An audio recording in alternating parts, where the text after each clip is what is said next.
क्यों चाहिए हमको relationship? Why relationship? Human being is a social animal. क्या हम बिना रिलेशनशिप के नहीं रह सकते? कोई भी आइसोलेशन में नहीं रहता है। क्या रिश्तों के रूप बदलते हैं? रूप बदलते हैं, नजरिए बदलते हैं और प्यार मोहब्बत भी बदलती है और इसी में रिश्ते पंचर हो जाते हैं। कम्युनिकेशन कितना इंपॉर्टेंट फैक्टर है? Communication is the key of happiness, की ऑफ कनेक्टिविटी। सभी रिश्ते एक्सपेक्टेशंस पर बेस्ड होते हैं। कई रिश्ते होते हैं जिसमें हम डिफाइन नहीं होते बट हमारी उम्मीदें बहुत होती हैं। प्यार किया नहीं जाता, प्यार हो जाता है। उसके आगे आपको निभाना पड़ता है। लोग प्यार में तो पड़ जाते हैं लेकिन निभाना नहीं आता, which is a skill, which is an art, which is a commitment. Parenting is not about roti kapda makaan. जो आप बच्चे को चाहते हैं, जैसा चाहते हैं, वो सब अपने अंदर लाना ही पेरेंटिंग है। जब आप परवरिश देते हैं तो पेरेंट्स को सेम पेज में आना बहुत जरूरी है। फैक्ट्स में you are sleeping in separate beds due to whatsoever reason, but emotionally it will only increase the gap and increase in the space from distance and time.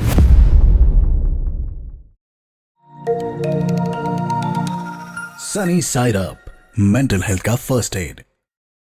Hello doctor Shilpa, welcome to Sunny Side Up. Thank you so much. आज आप बहुत ही casual और बहुत ही comfortable mode में लग रहे हो। Podcast record करने के मूड में आया ऐसा लग रहा है। आज मैं बहुत ही thanks to you that you allowed me to sit like this. I will say that. I allowed? अरे मैडम, आपकी वजह से हम लोग इतनी अच्छी जानकारी लोगों तक पहुंचा रहे हैं। और मैं कैसे, मतलब मैं तो खुद मन कर रहा है, मैं चेयर में आऊंगा नहीं पूरा, इसलिए नहीं बैठ रहा हूँ ऐसे। I am really totally enjoying this position of sitting, relaxing and chit chatting. I hope you enjoy the podcast today, because आज का जो टॉपिक है वो बड़ा ही इंटरेस्टिंग है। और आज हम उस चीज़ के बारे में बात कर रहे हैं जिस चीज़ के बारे में बात होनी ही चाहिए और जिसके बिना जीवन अधूरा है, फीका है, बासी एकदम। रिश्ते, अरे वाह। रिलेशनशिप्स। और ये बड़ा ही गूगल्ड टॉपिक है। इस पर लोग हर किसी को लाइफ में स्ट्रेस होना हो, माने ना माने, लेकिन रिलेशनशिप मैनेजमेंट अगर आ जाए ना लाइफ में इंसान को, तो वो वर्क प्लेस में हो, घर पर हो, कहीं पर भी हो, वो एक्सेल करता है। बिल्कुल। तो आज आपके एक्सपीरियंस से हम यहाँ से आगे निकलने वाले हैं और हम उम्मीद करते हैं जो हमारे फेलो लिसनर्स हैं या व्यूअर्स हैं, उनका जो एक्सपीरियंस है और रिलेशनशिप है हमारे साथ, वो बेहतर होगा आज के एपिसोड से। So my first question to you ma'am is, क्यों चाहिए हमको रिलेशनशिप? Why relationship? क्या हम बिना रिलेशनशिप के नहीं रह सकते? हम डिजाइंड नहीं है बिना रिश्तों के रहने के। Human being is a social animal. कोई भी आइसोलेशन में नहीं रहता है। जो सोचते हैं वो आइसोलेशन में रहते हैं, वो फिर भी किसी ना किसी अमेज़ॉन डिलीवरी बॉय से तो कम्युनिकेट करेंगे। कहीं ना कहीं उनका किसी ना किसी के साथ कम्युनिकेशन होगा। This is something you can not help. You are designed to stay with society, you're designed to interact with society. That connection is very important for you at a inner conscious level. और इसीलिए रिश्ते बहुत important है। अलग अलग तरीके के रिश्ते होते हैं बट एक रिश्ते एग्जिस्ट होते हैं और इसमें हम जीते हैं। और इस चीज़ को हम अपनाए नहीं अपनाए, ये है और ये चलता रहेगा। और जो इस चीज़ को समझता है वो उसमें खुश रहेगा। बचपन में ना एक टीवी शो आता था और वो कंटिन्यूसली घर में चलता रहता था, चाहे कोई भी देख रहा हो, लेकिन चलता रहता था। उस टीवी शो की, पॉपुलर टीवी शो का एक जिंगल था जिसमें शुरुआत ऐसे होती है कि रिश्तों के भी रूप बदलते हैं। तो क्या रिश्तों के रूप बदलते हैं लाइफ के साथ साथ? सेम इंसान के साथ आपका अलग अलग लेवल पर अलग अलग कनेक्शन, अलग अलग रिश्ता बनता जाता है? आप कोई भी रिश्ता उठा लीजिए, उसको 5 साल में डिवाइड करिए, चाहे वो भाई बहन का हो, पार्टनर्स में हो या पेरेंट्स के साथ हो। आप देखोगे आपके नज़रिए, सोच, प्यार, हर चीज़ कहीं ना कहीं ऊपर नीचे ग्राफ आपको नज़र आएगा। तो रूप बदलते हैं, नज़रिए बदलते हैं और प्यार मोहब्बत भी बदलती है। और कुछ रिश्ते ऐसे होते हैं जिसमें वो आगे चलकर बिटर हो जाता है, या कुछ रिश्ते होते हैं कि ओ, मैं जब पहली बार इनसे मिला तो मुझे ये कुछ खास पसंद नहीं आते, लेकिन फिर जब मैंने इन्हें जाना तो मुझे पसंद आने लगे। तो क्या ये इसलिए कि हम खुद इवॉल्व होते हैं, या क्या ये इसलिए है कि हम दूसरे को समझने लगते हैं? दोनों। कई बारी हमारे फिल्टर्स ऑन हो जाते हैं, यानी कि हम जिस नज़रिए से किसी को देख रहे हैं वो वैल्यूज़ चेंज हो जाते हैं, इसलिए होता है। या फिर हो सकता है हमने उन फिल्टर्स से देखना बंद कर दिया या उनके वैल्यू सिस्टम हमसे मैच करने लग गए तो एकदम से वो हमें पसंद आने लग गए। सो ये ऑन गोइंग हमारी जर्नी है। अच्छा, बहुत सारे रिश्ते, इनफैक्ट सभी रिश्ते एक्सपेक्टेशंस पर बेस्ड होते हैं, राइट? हम किसी से, अगर हमारा कोई क्लोज रिश्ता है तो हमारी उनसे जाहिर है कुछ एक्सपेक्टेशंस भी होंगी। रिश्ते होना ज़रूरी है, ये आपने बता दिया है, पर क्या रिश्ते में एक्सपेक्टेशन होना भी ज़रूरी होना चाहिए, या कुछ एक्सपेक्ट मत करो बस प्यार करो, ऐसा होना चाहिए? हर रिश्ते में सिर्फ प्यार नहीं होता है, एक्सपेक्टेशंस के दायरे होते हैं। अब जैसे अगर मैं ऑर्गेनाइजेशन चला रही हूँ तो मेरे कुछ एक्सपेक्टेशंस होंगे, मेरे अपनी टीम से, टीम मेंबर्स से होंगे एक्सपेक्टेशंस। तो हर जगह ये बोलना कि एक्सपेक्टेशंस के बिना चले, ये तो जायज़ भी नहीं है और प्रैक्टिकल भी नहीं है। कई रिश्ते होते हैं जिसमें हमें डिफाइन नहीं होते, बट हमारी उम्मीदें बहुत होती हैं, स्पेशली जो आर लव्ड वंस, जिनके साथ हम बहुत क्लोज होते हैं, उनके साथ, फैमिली, फ्रेंड्स। फैमिली फ्रेंड्स, उनमें हम बहुत अननोइंगली ये अज्यूम कर लेते हैं, ये तो वो करेंगे ही, ये तो ऐसे होगा ही। किसी ने किसी से कुछ नहीं कहा, लेकिन उम्मीदें बहुत होती हैं, और शायद यही एक रिश्ते की डाउनफॉल होती है। आप स्लाइड के ऊपर चढ़ते हो उम्मीदों के साथ और फिर फुस करके नीचे गिर जाते हो, क्योंकि वो उम्मीदें आपने किसी के साथ शेयर नहीं की, कहीं भी किसी को बताई नहीं कि मैं ये चाहता हूँ आपसे, या मेरी ये उम्मीद है, या मेरे ये एक्सपेक्टेशंस है। बिना बोले हम, स्पेशली जिनके साथ हम क्लोज होते हैं, हम बहुत इस उम्मीद से आते हैं कि वो तो बिना बोले समझ ही जाएंगे, उन्हें तो पता ही होना चाहिए, ये तो इतनी सी बात बोलने वाली थोड़ा ना है। और इसी में हम एक्चुअली बिना जाने उनसे उम्मीद रख रहे होते हैं, और वो भगवान नहीं है, प्लीज़ उन्हें इंसान समझिए। वो नहीं समझ सकते कि आपके अंदर क्या चल रहा है, लेकिन एक्सपेक्टेशन की माया ही यही है कि वो आप चाहते हैं कि वो बिना बोले आपको समझ जाए, और इसी में रिश्ते पंचर हो जाते हैं। कई लोग ऐसे ही बोलते हैं ना कि अब मैं तुमसे कुछ एक्सपेक्ट नहीं करता, तो मुझे ऐसा लगता है कि उसमें भी एक डिज़ायर ऑफ कम्युनिकेशन जो नहीं हुआ, उसकी एक्सपेक्टेशन है कि तुम समझ जाओ। यहीं रोकूंगे अभिषेक, आपने जो बोला कि अब मैं तुमसे कुछ एक्सपेक्ट नहीं करता, I can hear hurt in this. Hurt, yes. I can hear कि गुस्सा है, कि नाराजगी, या गुस्सा। डिसअपॉइंटेड है, या हताश हो गए हैं उस रिश्ते से, इसलिए उम्मीद नहीं रख रहे। I don't think it is fair for the other person. अगर आप इस नज़रिए से ज़िंदगी जी रहे हैं, तो मैं ये कहूँगी, स्टेटमेंट को बोलने से पहले क्या आपने अपने रिश्ते में जो भी है, whether it's your parent, it is your child, whether it's your partner, it's your colleague, it's your friend, it's your sibling, क्या आपने कभी बताया था कि आप उनसे ये उम्मीद करते हैं? क्या आपने कभी शेयर किया कि हाँ, मुझे अच्छा लगता है जब आप, लेट्स टॉक वेरी स्पेसिफिकली, अगर पार्टनर है, मुझे अच्छा लगता है जब शाम को तो मुझे चाय सर्व करते हो सकता है पार्टनर उसे दूसरे नज़र से देख रहा है कि सारे काम मुझे करने पड़ रहे हैं, लेकिन यहाँ पर वो आपका एक्सपेक्टेशंस एक प्यार के नज़र से आ रहा है।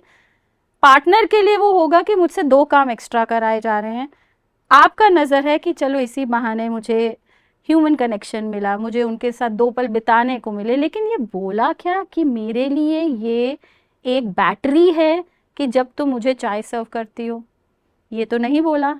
और अगर वाइफ शेयर करेगी नहीं, वो चाय सर्व नहीं करती, तो आपको लगता है कि मुझे प्यार नहीं मिला।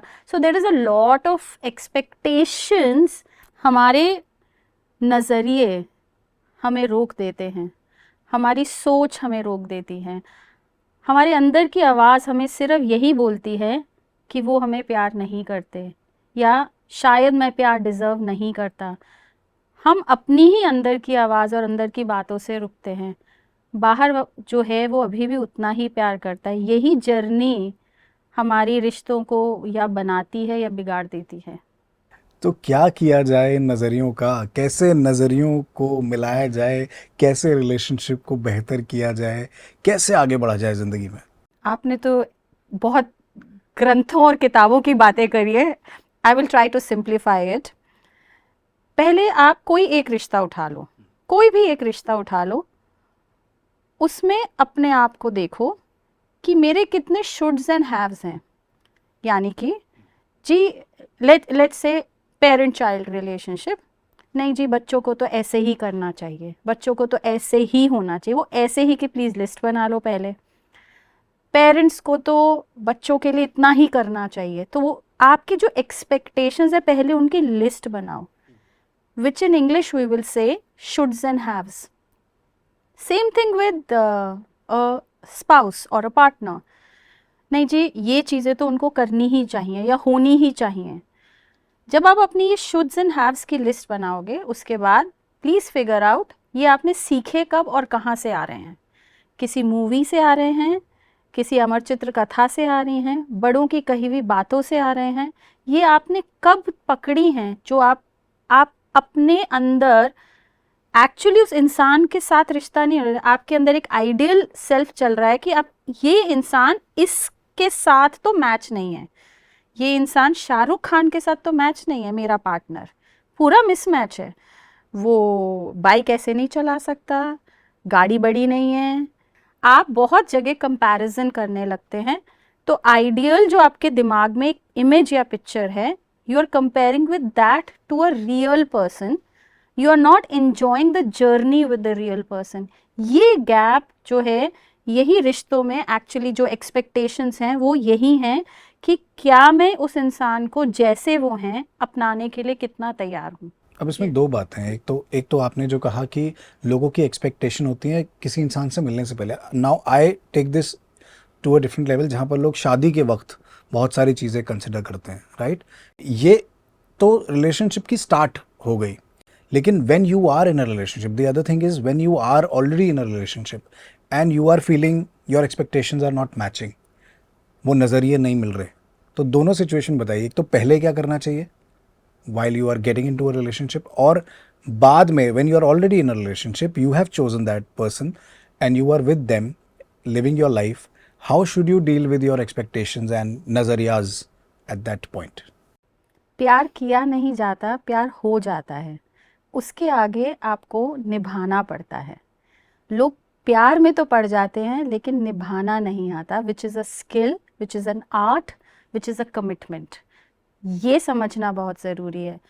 प्यार कर लिया, प्यार हो गया इज़ वन थिंग, प्यार निभाने में आपको दूसरे को समझना और अपने और उसके दोनों के दायरों को, सोच को, पर्सनालिटीज़ को, कमिटमेंट्स को इज्जत देना will only create a relationship. ये तो हो गया जब प्यार में अभी पड़े हैं।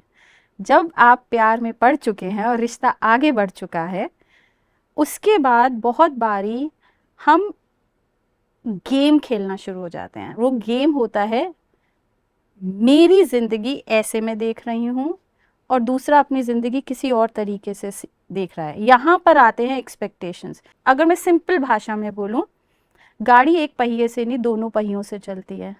अगर आप ये चाहेंगे कि वो सिर्फ आपके नज़रिए से चले, प्लीज़ अंडरस्टैंड आपके भाई बहन भी आपके नज़रिए से नहीं चलते। तो ये तो इंसान दूसरे घर से आया है, दूसरे वैल्यू सिस्टम से आया है, तो वो आप ही की सोच और आप ही की तरीके से नहीं चल सकता है। दूसरों के लिए बैलेंस क्रिएट करना, ये बैलेंस आप केवल कम्युनिकेशन में क्रिएट कर सकते हो, जिसमें आप बातचीत, ये मेरा कंप्लीटली पर्सनल ओपिनियन है अभिषेक, कि हमारे यहाँ पर जब रिश्ता किया जाता है तो दो फैमिलीज़ में शादी होती है, लेकिन फिर भी एक लड़का और लड़की बैठ के ये नहीं बात करते जैसे ही शादी होगी मुझसे उम्मीदें क्या करी जाएंगी, मुझे घर में कितना इन्वॉल्व होना है, how much time do you want me to spend with you, what makes you happy, how do you want me to express love for you. ये सवाल कोई पूछता नहीं है। शादी होती है और सब अपनी उम्मीदों के जंजाल और उस ग्लास से देखना शुरू हो जाते हैं और इसीलिए दुखी होते हैं। क्या कांस्टेंट कंपैरिजंस भी एक फैक्टर है? बिकॉज एक ग्रुप में अगर 5 दोस्त हैं, पांचों की शादी हुई और पांचों बाद में कभी सोशल टाइम में बैठे, you know what I mean, वो लोग बैठे और उन्होंने बातचीत करना शुरू किया और अपनी अपनी पर्सनल जर्नीज को शेयर करना शुरू किया, तो क्या कंपैरिजन भी आपकी एक्सपेक्टेशंस बढ़ाता है और आगे चलकर रिलेशनशिप में प्रॉब्लम क्रिएट कर? Very powerful way of reducing self esteem, self confidence और अपने आप को पीटने का तरीका, सबसे बढ़िया तरीका है कंपैरिजन। आप जितना कंपेयर करेंगे उतना सर्वाइवल मोड में जाएंगे और जितना सर्वाइवल मोड में जाएंगे उतना ही आपकी क्रिटिकल वॉइस लाउड होगी, जो आपको बताएगी कि कैसे आप अच्छे नहीं हैं, कैसे आप दूसरों से अलग हैं, कैसे आपको हर चीज़ में लड़ना या लोगों से हटना है। तो आप कभी भी खुश नहीं रह सकते जो भी कंपैरिजन मोड में होगा। आपको दुखी रहना है, प्लीज कंपेयर करिए। कम्युनिकेशन कितना इम्पोर्टेंट है एक रिलेशनशिप में, चाहे अभी हम हस्बैंड वाइफ और गर्लफ्रेंड बॉयफ्रेंड और पार्टनर की बात कर रहे हैं, लेकिन किसी भी रिलेशनशिप में अगर हम ब्रॉडली देखें तो कम्युनिकेशन कितना इम्पोर्टेंट वो फैक्टर है? Communication is the key of happiness, की ऑफ कनेक्टिविटी, की फॉर ब्रिंगिंग सॉलिडारिटी, की for building a relationship. Communication के बिना तो कुछ नहीं है। आप क्या समझते हैं कि मैं बस आपकी तरफ देखूंगी और मुझे आपके अंदर की सोच समझ आ जाएगी? ऐसे तो नहीं होने फिल्मों वाला। में तो ऐसे ही दिखाया जाता है। वो जो फिल्म है ना, वो असलियत से थोड़े से अलग परे हैं। उसमें बहुत कुछ पढ़ के करा जाता है। Let's not talk about movies, but movies से अच्छी बातें भी ले, सिर्फ वो उसमें आई कांटेक्ट भी तो है। आई कांटेक्ट, हम कितने लोग अपने घर वालों के साथ ही आई कांटेक्ट के साथ बात कर रहे हैं। हम देखते इधर हैं और बात उधर चल रही होती है। अच्छा हाँ, कर लो ना काम अपना। अब सोचो अभिषेक, अगर मैं ऐसे करके हाँ बोलो क्या बात है, और मैं अपने काम में मस्त हूँ और मैं कुछ और कर रही हूँ या फ़ोन पे देख रही हूँ, हाँ तो सुन तो रहे हैं, कैसा महसूस हो रहा है? सोच के देखो। और अब मैं आपको देखकर बात कर रही हूँ तो आप कोई फ़र्क है? जब मैं आपको देख रही हूँ और अगर मैं ऐसे फ़ोन में देखूँ, हाँ सुन तो रहे हैं, बताओ कोई फ़र्क है? क्या फ़र्क है? काफ़ी फ़र्क है। ये हम ये हम चीज़ें ना सुनते हैं, हमें बड़ी अच्छी लगती है, लेकिन अमल नहीं करते हैं। अमल करिए, फिर जानिए कि इसमें कितना कनेक्शन है। वो सिर्फ, वो कहते हैं ना, जैसे आम देखना एक चीज़ है, आम खाना अलग चीज़ है। वो स्वाद जो है of human connectivity can be created with few words and eye contact. और कैसे हम बेहतर कम्युनिकेट कर सकते हैं? मान लीजिए आप एक रिलेशनशिप में हैं और बहुत सारी चीज़ें बेटर हो गई हैं। बहुत सारे हमारे व्यूअर्स हैं अभी जो जानकर खुश होंगे इस रेमेडी को जो आप बताने वाले हैं। इसको मैं अपनी भाषा में बोलती हूँ फैक्ट्स एंड स्टोरीज। ओके। अगर आपको जब व्हाट्सएप पे एक ब्लू टिक दिखता है और उसके बाद जवाब नहीं आता, क्या चलता है दिमाग में? मुझे इग्नोर कर रहे हैं, ओवर थिंकिंग, मुझे इग्नोर कर रहे हैं, मुझे सुन नहीं रहे हैं, शायद जानबूझ के मेरे साथ कर रहे हैं, या जवाब नहीं देना चाहते हैं। हमारा दिमाग दौड़ना शुरू हो जाता है कहानियों में। ये हम रोक नहीं पाते हैं। ये हो गई कहानियाँ। फैक्ट हो गया। फैक्ट सिर्फ इतना था, ब्लू टिक, आपको एक ब्लू टिक दिखा। कहानी क्या हो गई? जो भी हमारे दिमाग में कड़ कड़ कड़ कड़ कड़ कड़ कड़ कड़ बातें हैं। कम्युनिकेशन क्या हो गया? आपको जब वो इंसान मिला, आप पूछिए उनसे कि वो ब्लू टिक आपका मतलब, आपने वो मैसेज पढ़ा था तो आपने जवाब नहीं भेजा। उनके पास अलग कारण होंगे, अपना कोई कारण होगा। अपना कोई कारण होगा। मेरे तो, अब मैं अपना पर्सनल बोलूँ तो मेरे थेरेपी सेशंस के बीच में अगर कोई, मैंने 5 मिनट में कुछ खोल लिया, मेरे पास मैसेज भेजने का टाइम ही नहीं है। बट दूसरे को लगेगा कि भाई पढ़ लिया और जानबूझ के नहीं भेजा। बट कोई मुझसे आके पूछे तो एक्चुअली मेरे पास टाइम नहीं था। The genuinity of someone's limitation can only be handled with communication, can only be understood by communication. For everybody जो ब्लू टिक वाले लफड़े से परेशान है, मैं आपको बताता हूँ, व्हाट्सएप की सेटिंग्स में आप जाएंगे, ब्लू टिक नहीं आएगा। आप कुछ भी पढ़ लें, नहीं आएगा। ठीक है। सेटिंग्स पे जाके आप ढूंढिए। इस वाले से तो मैं बचाता हूँ, बाकी के लिए हम डॉक्टर शिल्पा से बात कर ही रहे हैं। Another one is, इंस्टाग्राम में जो फोटोज लगती हैं तो बहुत बार ये दिखता है कि आपकी फोटो मिसिंग है, आपकी बेस्ट फ्रेंड ने आपकी फोटो नहीं डाली। ये तो इसका बहुत मैंने होता एक छोटा सा ना सर्वे भी किया था, जिसमें जिसमें लोगों की फ्रेंडशिप्स अंदर से बहुत हर्ट फील किया है कि मेरी फोटो मेरे बेस्ट फ्रेंड ने नहीं डाली है। और जिसमें मैं बोलूँगी 99% लोगों को हर्ट ही फील हुआ है। बट जब हमने दूसरे नज़रिए से पूछा, इंस्टाग्राम में आप कैसी फ़ोटोज़ चाहते हैं डलें, हर इंसान का जवाब ये था जिसमें मैं बेस्ट लग रही हूँ। यानी कि जब हम अपने इंस्टाग्राम पे डालते तो हम ये देखते हैं कि हम कैसे लग रहे हैं, हम भूल जाते हैं कि बाकी कितने लोग हमारे आसपास हैं। ये हो गया फ़र्क, फैक्ट्स एंड स्टोरीज।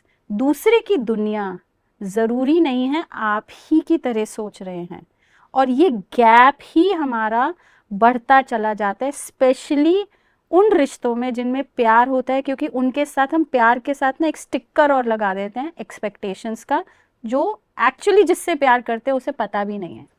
जो लोग एक लॉन्ग डिस्टेंस रिलेशनशिप में हैं वो क्या करें कि उनका लव बरकरार रहे, कम्युनिकेशन पॉइंट ऑफ व्यू से क्या करें? सो लॉन्ग डिस्टेंस रिलेशनशिप्स में एक, आप वीडियो कॉल कर सकते हैं। दूसरा, कोई common time of vacation figure out करिए। तीसरा, आप अपनी डेली लाइफ एक दूसरे के साथ शेयर करिए। Simplest of things, what made you happy, what did not go well, how did you spend your day. Figure out time that both of you are remaining connected with each other by just sharing how the day looks like. हर रोज नहीं तो हर दूसरे तीसरे दिन। इससे जो partner है वो feel करता है they are part of you and as if they are living with you, and that really creates the bond and continues to keep it together. Long distance relationship के लिए तो वही है कि प्यार के लिए 4 पल कम नहीं थे, कभी तुम नहीं थे, कभी हम नहीं थे। वाह वाह वाह। लेकिन मैम कोई तो लव लैंग्वेज होगी ना जिससे हम दूर भी हों तो बातचीत होती रहे और प्यार बना रहे।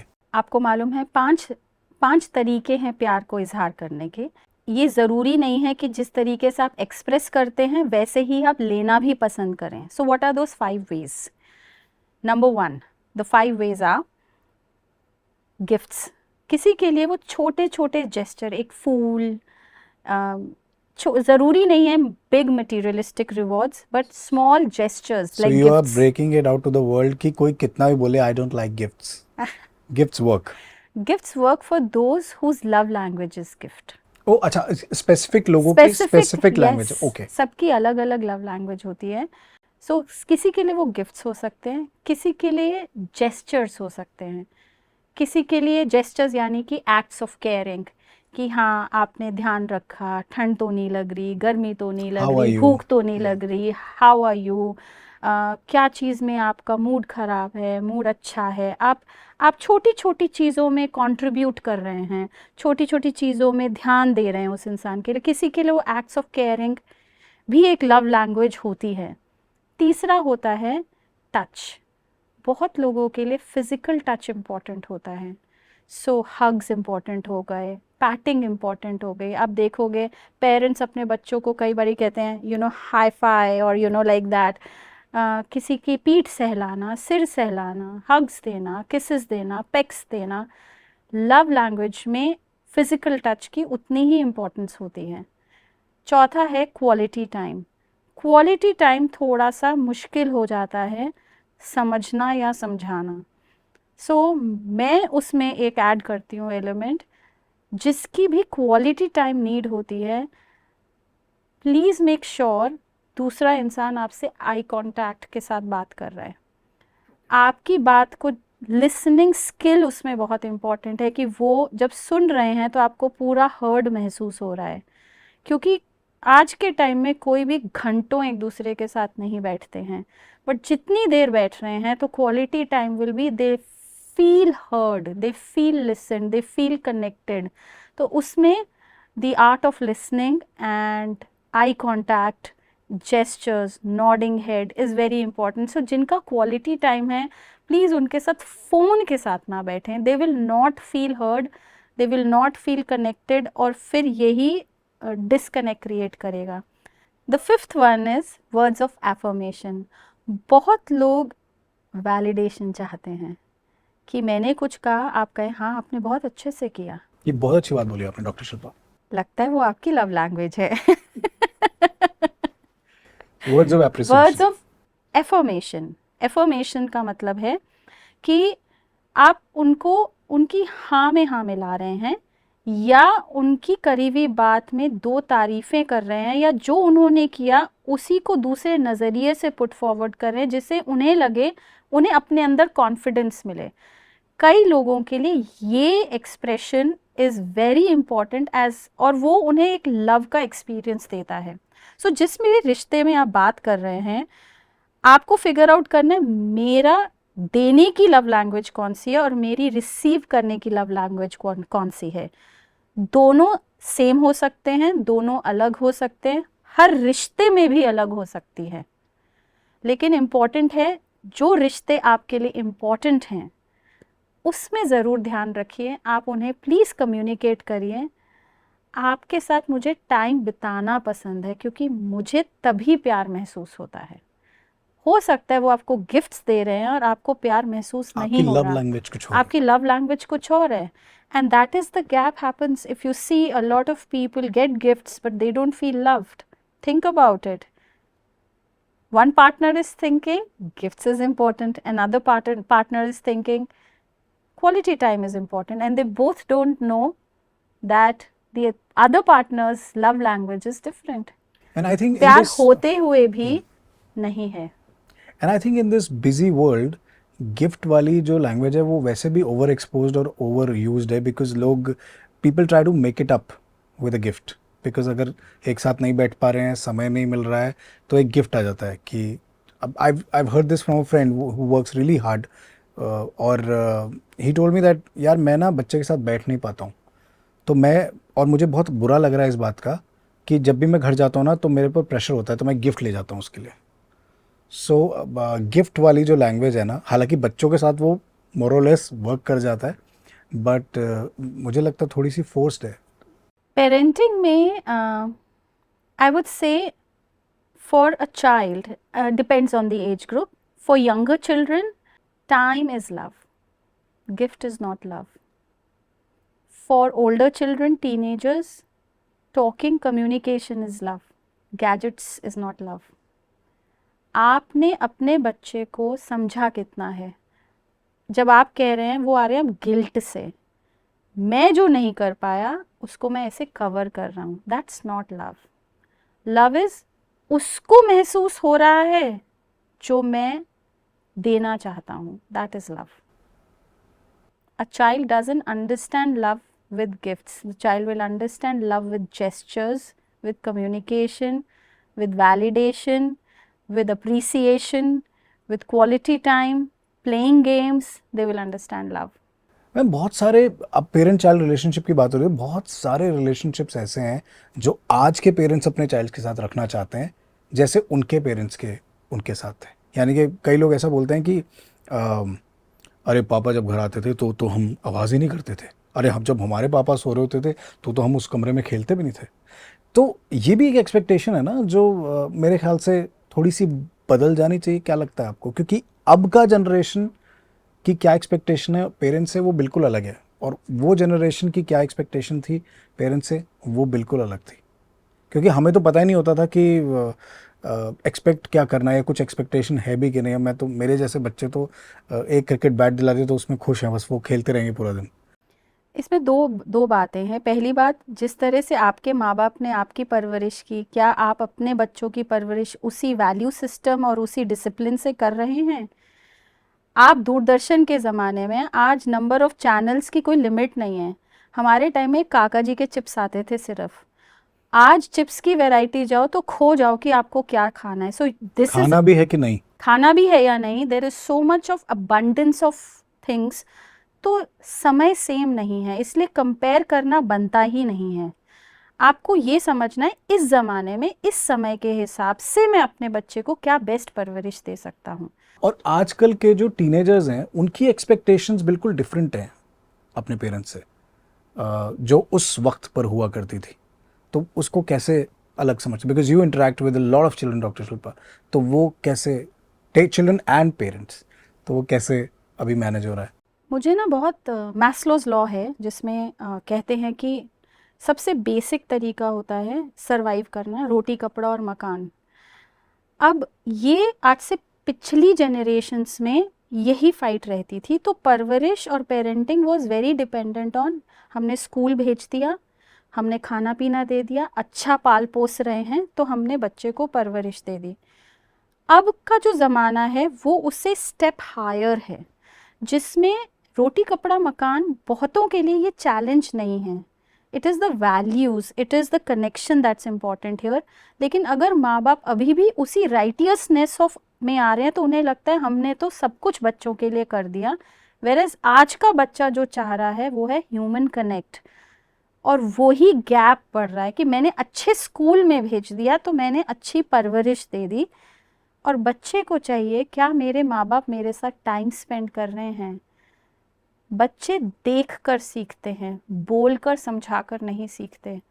जो वो देख रहे हैं, क्या देख रहे हैं, पेरेंट्स फ़ोन में बिजी हैं, घर में लड़ाई हो रही है, स्ट्रेस होने से चिढ़े हुए हैं, एंग्जाइटी है, अपने डरों की वजह से बार बार कॉल जा रहा है, बस क्यों नहीं आई, बस क्यों नहीं आई, अपने फियर्स हैं, मेरे बच्चे के साथ ऐसे कैसे हो गया। बच्चा क्या देख रहा है कि जहाँ दायरा है ऑफ ह्यूमन बिहेवियर्स, आप कैसे कम्युनिकेट कर रहे हो, वो सब तो वो सिर्फ चिड़चिड़ापन, गुस्सा, नाराज़गी, अथॉरिटी, डोमिनेंस, फियर ही देख रहा है। तो उसके लिए वो स्टैंडर्डाइज हो गया कि जीने का तरीका है बदतमीजी से बोलो, चिढ़कर बोलो, डर जाओ, मुंह मत खोलो, बता दिया तो क्या होगा। सो हमने सिर्फ 2 ही चीज़ें बच्चों को सिखाई हैं, एंग्जाइटी और स्ट्रेस में कैसे आप 100 on 100 ला सकते हैं। तो बहुत ही डरावनी बात है। बिल्कुल है। इसीलिए parenting is not about roti kapda makaan. जो आप बच्चे को चाहते हैं, जैसा चाहते हैं, वो सब अपने अंदर लाना ही पेरेंटिंग है। इसीलिए पेरेंट्स को बहुत खुद पर मेहनत करनी पड़ती है अगर वो चाहते हैं वो क्वालिटीज़ उनके बच्चों में आए। ये सब सुन के ना डॉक्टर शिल्पा, मुझे ऐसा लगता है कि पेरेंट्स का जो रिलेशनशिप आपस में है, अगर वो कॉर्डियल नहीं है, अगर वो एक दूसरे के साथ कंफर्टेबल नहीं है, तो वही चीज़ अगली जनरेशन पे पास ऑन हो जाती है। एम आई राइट? पेरेंट्स का रिलेशनशिप कॉर्डियल नहीं है, ये भी हमने बहुत जनरलाइज कर दिया। बहुत बारी जो हमने शुरू में लव लैंग्वेज बोली थी, बट बहुत बारी पेरेंट्स के स्ट्रेसेस अलग अलग तरीके के होते हैं। किसी के लिए वो family pressure of different kinds हो सकता है, किसी के लिए वो फाइनेंशियल प्रेशर हो सकता है, किसी के लिए वो वर्क प्रेशर हो सकता है, किसी के लिए एडिक्शंस का बोझ हो सकता है, किसी के लिए वो कंट्रोवर्सी या वो आर्ग्यूमेंट्स आर बेस्ड की परवरिश करने में सोच नहीं मिलती है। आर्ग्यूमेंट्स हज़ारों कारणों से हो सकते हैं, बट आपको ये समझना होगा आप 2 अच्छे इंडिविजुअल्स हो सकते हैं, बट जब आप परवरिश देते हैं तो पेरेंट्स को सेम पेज में आना बहुत ज़रूरी है। प्लीज़ अपने डिफरेंसेस अलग रखिए और एक पेज पे आइए। बच्चों की जहाँ पे परवरिश होती है तो ही बच्चा अपना दायरा समझेगा, डिसिप्लिन लाएगा। नहीं तो उसके लिए भी एक बहुत ब्यूटीफुल गेम हो जाएगी कि जो काम जिससे मनवाना है उसके पास चले गए और वो बच्चा एक्चुअली डिसिप्लिन होने के बजाय सिर्फ game of who will fulfil my needs खेलेगा। डिप्लोमेसी एंड मैनिपुलेशन एम्बेड हो जाएगा। वो नेचुरली बच्चों का फोटे होता है, बट वो उसको सिखा नहीं सकता कुछ लाइफ में। बच्चे हारना नहीं सीखते, बच्चे जीतना सीखेंगे तभी जब वो डिसिप्लिन्ड होते हैं। एक आजकल नया रिलेशनशिप्स की बात करें तो एक नया फिनोमेना उभर कर आया है जिसे कहते हैं स्लीप डिवोर्स। लोग एक ही शादी में होते हैं लेकिन उस शादी में वो अलग अलग सोना शुरू कर देते हैं। So we were discussing this prior to this recording an episode also. Will you please elaborate क्या होता है और क्या ये सही है as a parent? Sleep divorce बहुत कॉमनली यूज्ड वर्ड है कि नींद, बेसिकली कॉन्सेप्ट यहाँ से आया था कि नींद पूरी नहीं होती क्योंकि पार्टनर खराटे ले रहा है, सोने के टाइम अलग होते हैं, कोई टीवी देख रहा है, किसी के आने जाने का टाइम अलग होता है। सो आपका बेसिकली कई लोग इससे खुश भी हैं कि अलग रूम्स में सोते हैं तो कम से कम नींद पूरी हो जाती है, बट इसका एक अपना अदर साइड भी है। मैं अपने एक्सपीरियंस से आ रही हूँ कि मैंने देखा है कि जो भी पेरेंट्स मेरे पास आए हैं अपने बच्चों के इश्यूज़ लेकर, 8 में से 10 पेरेंट्स, 10 में से 8 पेरेंट्स में इंटीमेसी नहीं थी। ये जब भी मैंने फिज़िकल इंटीमेसी नहीं थी, ये मेरी ऑब्जर्वेशन है। और कई बारी होमवर्क ही मुझे ये देना पड़ा कि अपना रिलेशनशिप पहले बनाइए। एंड जिन्होंने मेरी बात को सीरियसली लिया, एक्चुअली उनके बच्चों के साथ वे ऑफ टॉकिंग चेंज हो गया, उनका अपने बच्चों के साथ कम्युनिकेशन चेंज हो गया। सडनली पेरेंट्स एक सेम पेज पे आ गए। सो हर चीज़ के फ़ायदे नुकसान हैं। मैंने बहुत बारी ये भी देखा है कि बच्चों के साथ इतना अटैचमेंट होता है कि बच्चे की ज़िद हुई तो किसी एक पेरेंट ने बच्चे के साथ सोना शुरू कर दिया और फिर वो आदत बन गई। I would say please boundaries create करिए। बच्चों के साथ छोटी उम्र में सोना ठीक है फिर भी, लेकिन कुछ सालों के बाद आपको उनको पर्सनल स्पेस अलग होनी चाहिए और आप को इकट्ठे रहना ज़रूरी है। उससे भी बच्चे बहुत कुछ सीखते हैं, आपके भी रिलेशनशिप में पॉजिटिविटी आएगी। और इमेजिन करो किसी का लव लैंग्वेज फिजिकल टच है तो उसकी नीड नहीं पूरी होगी ऑफ एक्सपीरियंसिंग लव। हम बहुत बारी ये नहीं समझते हैं कि स्पेशली इंडियन सिनेरियो में, I would say Indian culture में फिज़िकल टच काफ़ी मिसिंग होता है, क्योंकि हम एक्चुअली फिज़िकल टच, हम बच्चों को भी तारीफ़ करते हैं तो फिज़िकल टच नहीं देते हैं। हम शब्दों में बोल देंगे I am proud of you, but physical touch is compromised. We will not pat the child, we will not hug the child. आज की जनरेशन में ये चीज़ फिर भी एग्जिस्ट करती है। पुरानी जनरेशन में फिज़िकल टच वो सिर्फ तेल, बालों में तेल लगा के मालिश करना was physical touch for a lot of people, and that's why वो एक मोमेंट ऑफ कनेक्शन होता था। आज के टाइम में फिज़िकल टच, अगर आप स्लीप डिवोर्स में रह रहे हैं तो आप अपनी नीड कैसे पूरी कर रहे हैं, ये आपको अपने आप से क्वेश्चन पूछना चाहिए। How are you going to fulfil, if your love language is physical touch, how will you fulfil your need is very important. Because जब आप अलग बेडरूम में सो रहे हैं, या तो आप हर्ट हैं या फिर जिस भी कारण से सो रहे हैं, आपको एट द एंड ये फीलिंग ऑफ रिजेक्शन आपकी क्रिटिकल वॉइस ज़रूर डाल देगी, फीलिंग ऑफ अनलव्ड आ जाएगा। तो वो सिर्फ स्टोरीज क्रिएट करेगा। फैक्ट्स में you're sleeping in separate beds due to whatsoever reason, but emotionally it will only increase the gap because of lack of communication and lack of human connect and increase in the space from distance and time. ये समझना बहुत ज़रूरी है और उसको जोड़ना comes as a choice. आप कैसे उसको पूरा करोगे वो चॉइस आपको बनानी पड़ेगी। अगर आप रात को सो रहे हैं तो आप डेट पे जाइए, आप टाइम स्पेंड करिए। Somewhere you have to create that bonding so that the relationship is not impacted. So clearly in this entire conversation कुछ keywords हैं जो मैं फटाफट बोल देता हूँ।